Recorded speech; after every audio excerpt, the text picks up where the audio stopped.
Welcome to our channel. இன்றைக்கி நம்ம சேனலில் ரொம்ப இன்ட்ரெஸ்டான ஒரு ஃபேக்ட்ஸ் தான் பார்க்க போகிறோம். இயற்கையோட விசித்திரமான படைப்புகளில் ஒன்றான எரிமலையை பற்றி தான் நம்ம பார்க்க போகிறோம். பூமியோட உட்புறத்தில் மறைஞ்சிருக்கக்கூடிய அளப்பரிய வெப்பத்தையும் அடக்க முடியாத ஆற்றலை வெளிப்படுத்தக்கூடிய ஒரு வாயிலாக தான் நம்மளோட எரிமலை வெடிப்பு இருக்குது. சுருக்கமாக சொன்னோம் அப்படின்னா, பூமி தாய் அப்பப்போ ஆக்ரோஷமாக விடக்கூடிய பெருமூச்சு தான் எரிமலை வெடிப்பு. நம்மளோட பூமி மேலோட்டமாக பார்க்குறதுக்கு அமைதியாக இருந்தாலும் அதோட உட்புறத்தில் மேக்மா அப்படின்ற உருகிய நிலையில் பாறை குழம்புகள் கொதிச்சுட்டு தான் இருக்குது.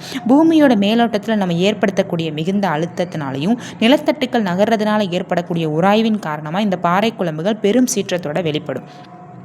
ஸோ பூமியோட பலவீனமான துளைகள் மற்றும் பிளவுகள் வழியாக இந்த நெருப்பு பிளம்புகள் மேலே வெளிவர்றதை நம்ம எரிமலை வெடிப்பு அப்படின்னு சொல்கிறோம். இது வானத்தையே மறைக்கிற அளவுக்கு ஒரு பிரம்மாண்டமான காட்சியை உருவாக்கும். எரிமலைகள் தற்காலிகமாக அழிவை ஏற்படுத்துகிற மாதிரி தெரிஞ்சாலும் அது வெளியேற்றக்கூடிய அந்த சாம்பல் பிற்காலத்தில் மண்ணுக்கு ஒரு நல்ல வளத்தை தரக்கூடியது. இன்னுமே உலகத்தில் பல எரிமலைகள் ஆழமான உறக்கத்தில் இருக்குது. அதே மாதிரி ஒரு சிலது அப்பப்போ வெளிப்பட்டு தன்னோட ஆக்ரோஷத்தை வெளிப்படுத்திக்கிட்டு இருக்குது.